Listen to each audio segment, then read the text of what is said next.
Okay. Come to the first question. What does calculated affection mean?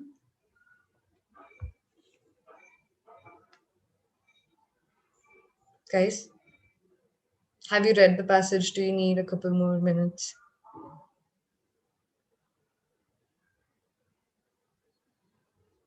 Okay. So I got an answer in the chat. More 2 minutes. Okay. Take another 2 minutes.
Okay.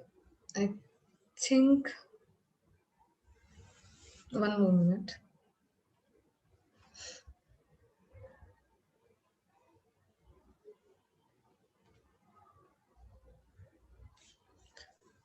Are you guys reading it once or are you reading it twice?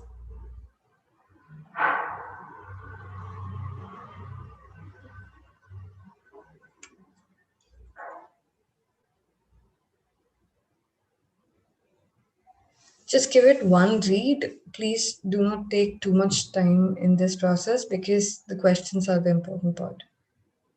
Okay, let's go. Now that you're done reading. So, for the first question, what does calculated affection mean?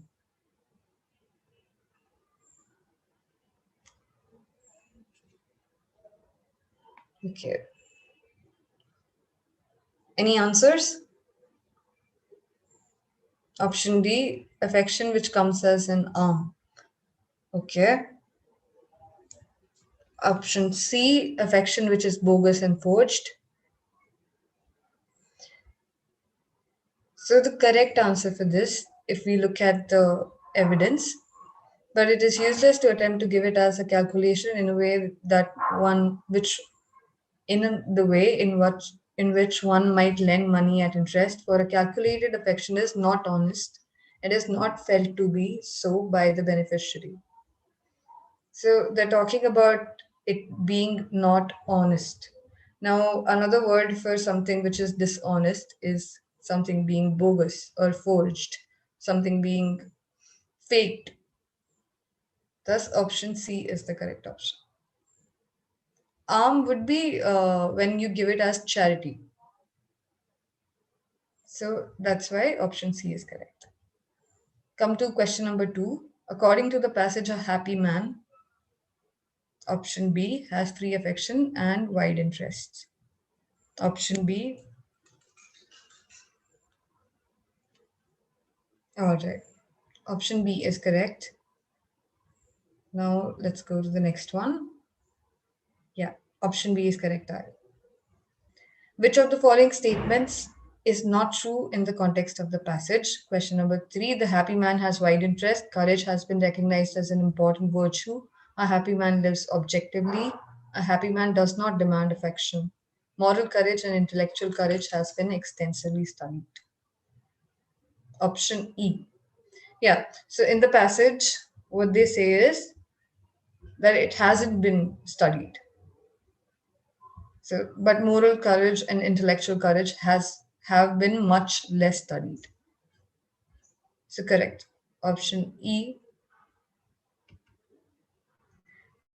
Then we come to which of the following virtues, according to the passage, has been recognized for long as an important virtue.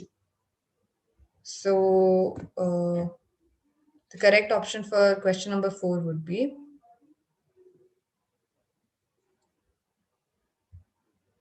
option C, courage. Option C, courage. Yeah, courage is correct. Then you come to which of the following words is similar in the meaning of the word simulated as used in the passage. Now, in this particular kind of exercise, you are required to go back to the word in the passage and then look at how it has been used. Because at times the usage may vary. So you can have a word key, and then key can be used in different ways. So it can be a key element to a bigger picture, or it can be the key that you're referring to. So you have to look for the correct usage first. Simulated.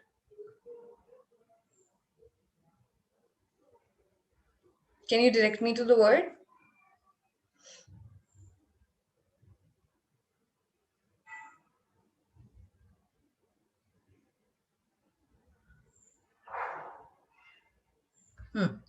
It must be of genuine interest, not by simulated interests.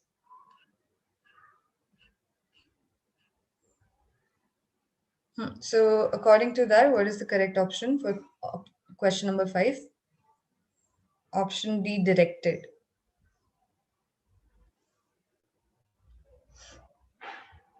Okay, so when you say it should be proper and not genuine, means not fake, and simulated is again going to into that territory of fakeness. So opposite to real is imitation or artificiality. That's why we will go with the word imitated and not directed. Okay, then come to question number 6. A man who is suffering from the feeling of self pity should,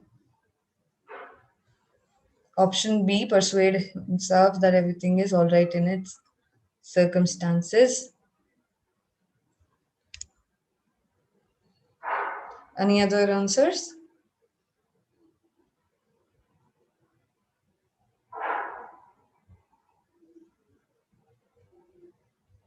Okay. What about option D?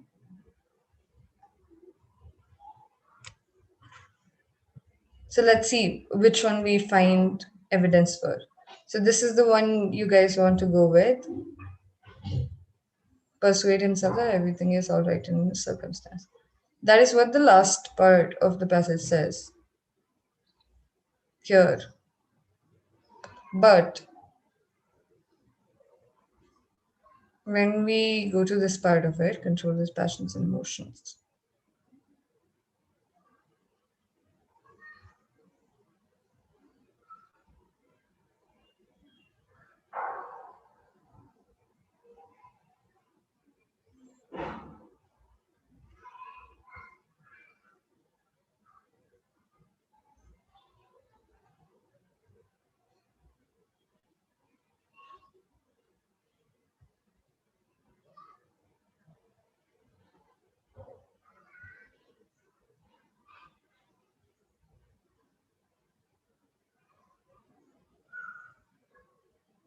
If he prospers and it's genuinely.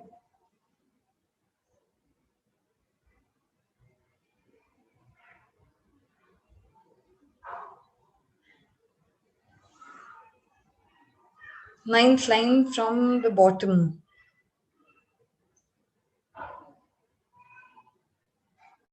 This is the one, no? If the trouble is self pity, he can deal with it in the same manner after first persuading himself. Hmm. So we have evidence for this, but we failed to find evidence for option D. So we'll go with option B. Then come to question number 7. Which of the following statements is true in the okay, Dipti. Okay. Which of the following statements is true in the context of the passage? Passions stem from unhappiness. A happy man lives subjectively. Virtues have dark sides. Affection can be demanded. Courage is the virtue to face worries. So the correct option for question number 7 is option E. Courage is the virtue to face worries.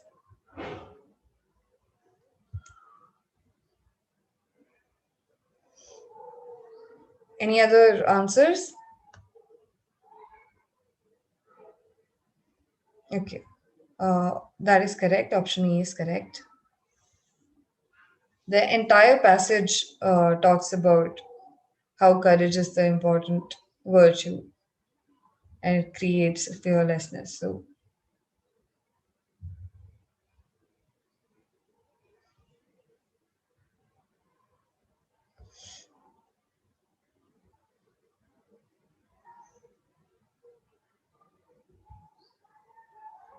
here also you find the evidence for the same. Now you come to the next question, which is living subjectively or objectively mean? Hmm.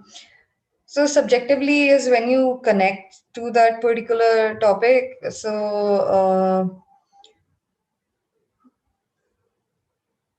and objectively is when you are the observer and you look at things from a logical point of view. So when you're being emotional about something, usually connecting your emotions to it, then you're talking about being subjective about things. And when you say objectively, then you're thinking of things as separate entities. You're not connecting emotions with them, and you're taking everything logically.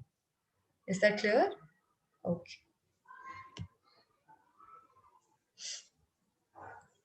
Then we were at this particular question. Which of the following statements is true in the context of the passage?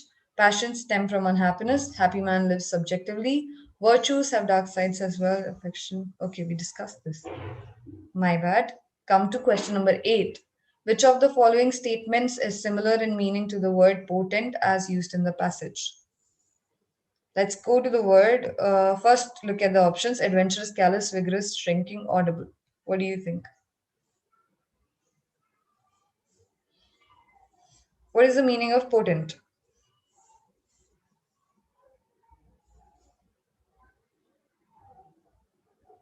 Potent is something which has the ability to do something, right? To do a thing. Yeah, that's correct. So let's go to the word first. Deepti says option C, which is vigorous.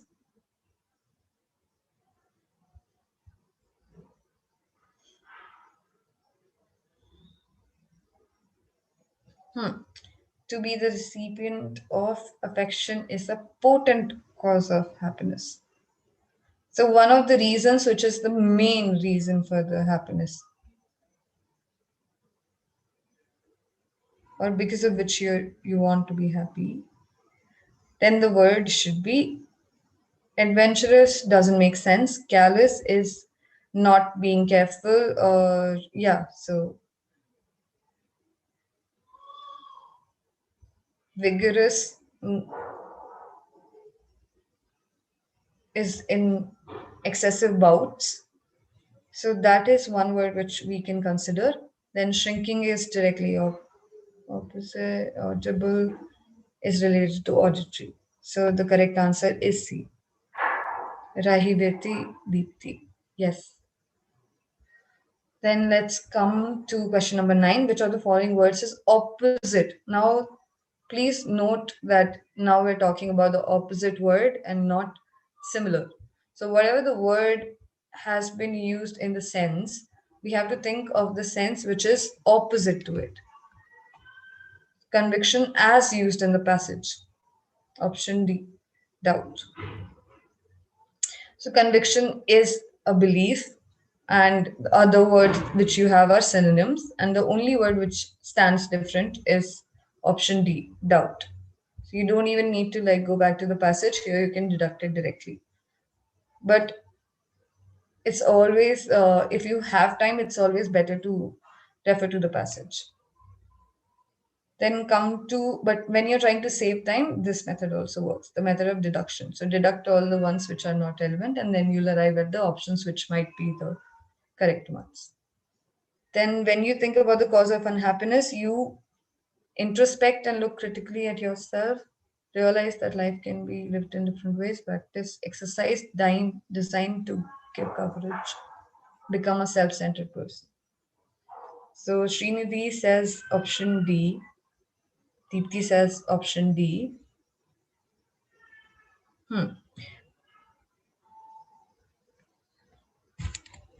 Which is correct? Option D is correct. Shivang says option B, realize that life can be lived in different ways.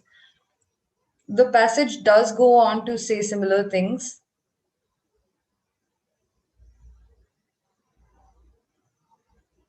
but we are going to look for exact evidence if we can find first.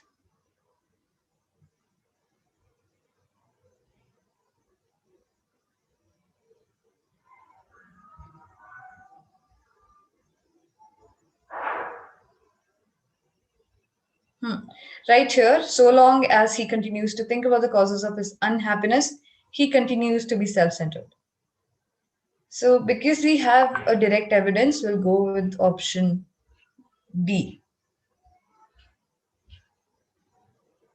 become a self centered person. All right. Come to passage number 2.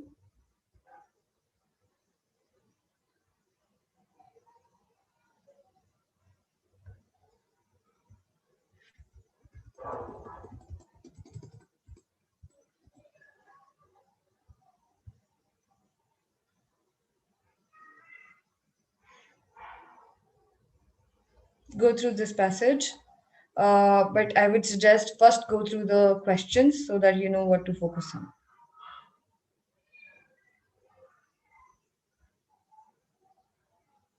So now when you're looking at the questions, it isn't necessary that you're looking at all the options also, because that'll take a lot of time. So what you could do is just skim through the questions quickly, and then you come to the passage, skim through the passage, come back to the questions, and then you can start looking for evidence, because you have a basic idea where the particular thing was mentioned. So don't take a lot of time in this reading the questions part.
Okay, are you done reading?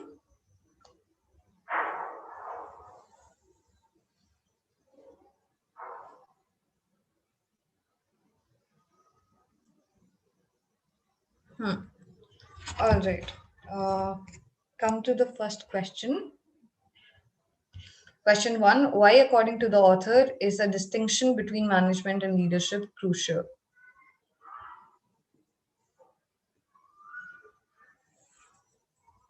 Leaders are reactive, whereas managers are proactive. Organizations are facing problems of not getting good managers. Organizations are pursuing the strategy of status quo. In today's context, organizations need leader more than managers in transforming them. Or none of these.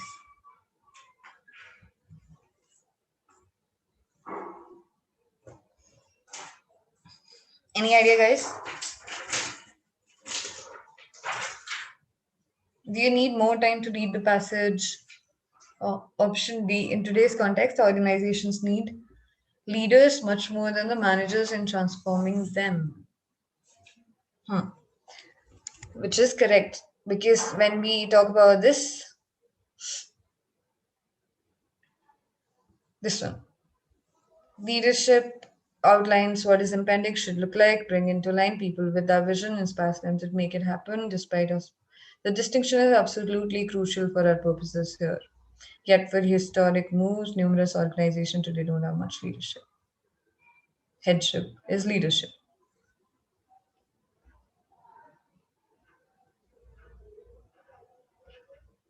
So, option D is correct. Then come to question number two. Why did companies and universities develop programs to prepare managers in such a large number?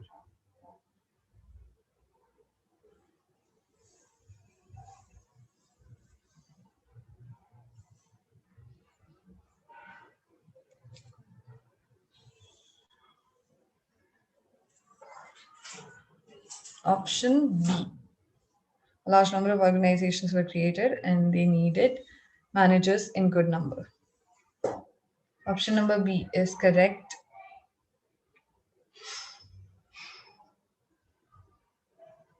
Here, for most of the century, we created thousands and thousands of large organizations for the first time in human history. We didn't have good managers to keep up all those bureaucracies functioning. Come to question number three: which of the following statements is not true in the context of the passage? Bureaucratic culture can smother those who want to respond to changing conditions.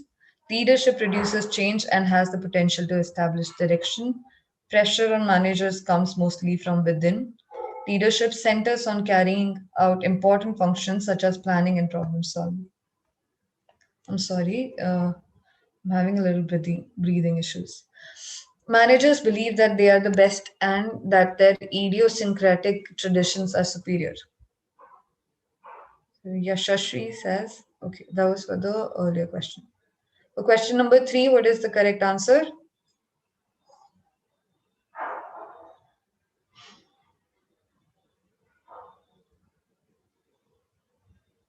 Okay, Deepthi says option E, Virti says option B.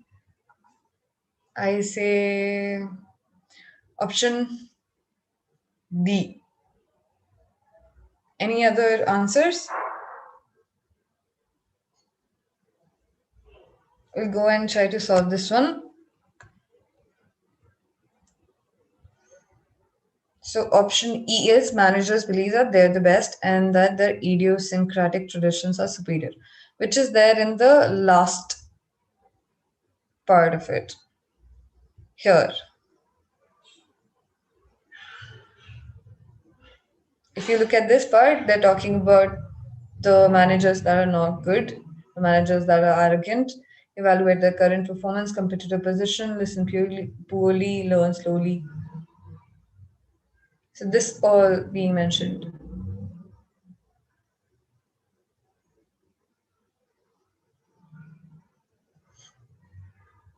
So that is correct in context of the passage. Then we come to questions. Okay, option B. Leadership produces change and has the potential to establish direction.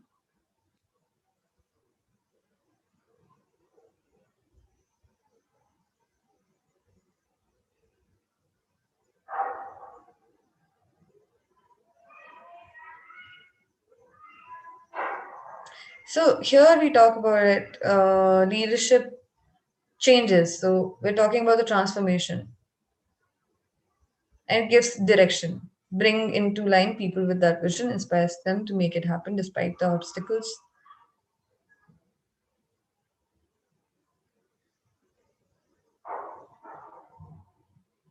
So we do have evidence for option B also.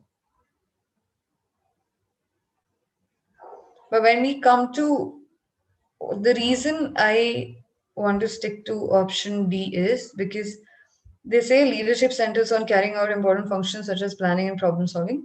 However, in the passage, that is what management is supposed to do, right? Here,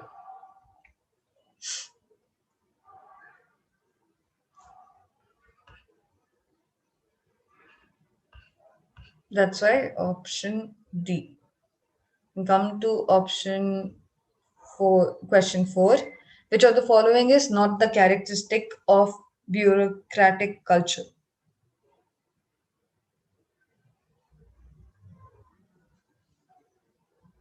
Managers listen poorly, learn slowly, managerial competencies are nurtured, employees clearly see the forces that present threats and opportunities, prevalence of unhealthy arrogance, managers tend to stifle initiative and innovation. So, in this, we're talking about the last part of the para, wherein they were talking about bad managers, arrogant managers. So, if you look at it, all of them are negative, and they coincide with what we were talking, but like if there is one which stands out, the odd one out, then that will be the true one. So which one do you think?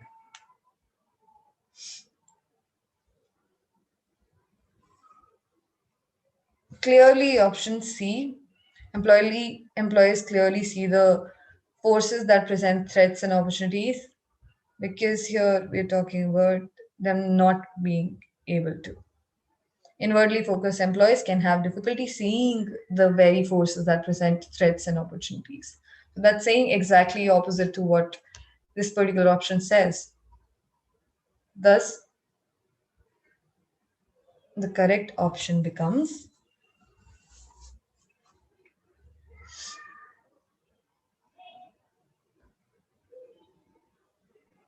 option C. Yes. Then come to question number five. Which of the following is similar in meaning to the words mother as used in the passage?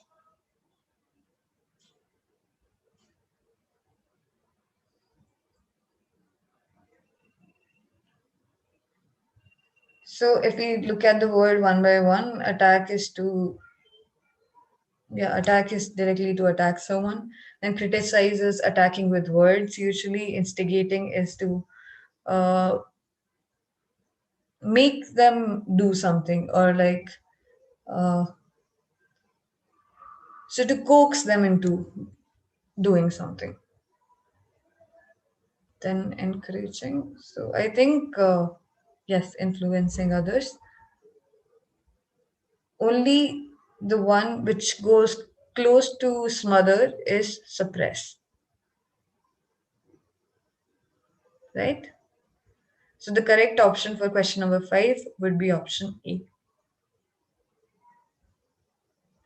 Come to question number six.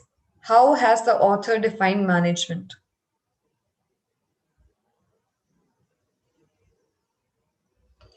It's the process of adapting organizations to changing circumstances. It's the system of aligning people with the direction it has taken. It refers to creating a vision to help direct the changed effort, creating better performance through customer orientation. So